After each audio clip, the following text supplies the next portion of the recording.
Hello दोस्त, आप लोग देख सकते हैं, अगर आप भी कोई स्कूल या कोचिंग में पढ़ते हैं, अगर आप भी छुट्टी लेने का मन होता है आपका या कोई कारणवश छुट्टी लेना चाहते हैं, अगर आप सर को जाके बोलते होइएगा तो सर बोलता होगा कि एक आवेदन पत्र लिख के दे दो, या स्कूल हो या कोचिंग, तो आप लोग को एक आवेदन पत्र लिखना सिखाएंगे।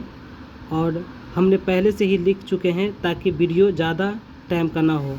तो आप लोग देख सकते हैं, यहाँ पर सबसे पहली बात लिखेंगे सेवा में।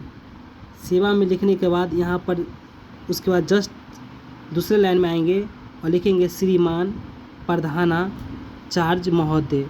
उसका प्रधानाचार्य महोदय इतना लिखने के बाद आप जिस स्कूल में पढ़ते उस स्कूल का नाम लिख दीजिएगा, या कोचिंग में पढ़ते तो कोचिंग का नाम लिख दीजिएगा।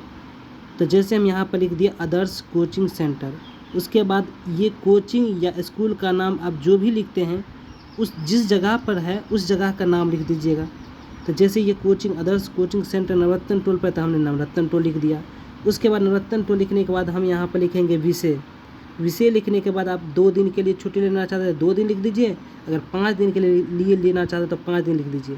तो यहाँ पर 2 दिनों की छुट्टी के लिए आवेदन पत्र, अगर 2 दिन के लिए लेना चाहते हैं 2 दिन, अगर 5 दिन के लिए लेना चाहते हैं तो 5 दिन। उसके बाद यहाँ है महोदय। महोदय के बाद यहाँ लिखेंगे सबनीय निवेदन यह है कि मैं आपके कोचिंग, अगर कोचिंग के लिए लिख रहे हैं तो कोचिंग लिख दीजिएगा, स्कूल के लिए लिख रहे हैं तो यहाँ विद्यालय लिख दीजिएगा। तो हमने यहाँ कोचिंग के लिए लिख रहे हैं तो कोचिंग लिख देंगे कोचिंग। अगर आप 5वीं में है तो 5वीं का लिख दीजिएगा, 8वीं में तो 8वीं का लिख दीजिएगा। तो हमने यहाँ 8वीं के छात्र हूँ, मुझे अपनी बड़ी बहन, अगर आप बहन की शादी में जा रहे हैं तो बहन की शादी लिख दीजिएगा, मामा की शादी तो मामा लिख दीजिएगा। अब जिसमें जा रहे हैं उसका लिख सकते हैं, या बड़े भाई की शादी में जा रहे हैं तो यहाँ लिख सकते हैं बड़े भाई। हमने बहन के बारे में लिखे हैं तो यहाँ पर लिखेंगे बड़ी बहन की शादी में जाना है।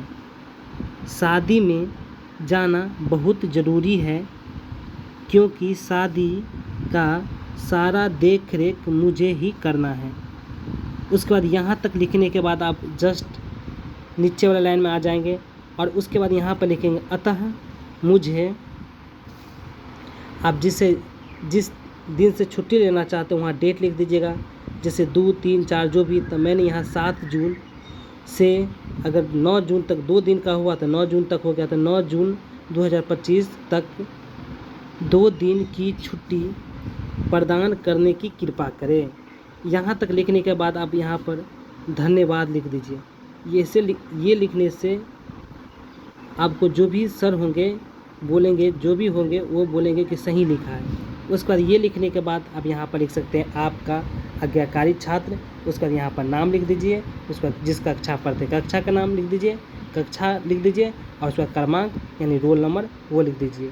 अगर आप लोग को ये वीडियो अगर अच्छा लगा तो चैनल को सब्सक्राइब जरूर करें। धन्यवाद।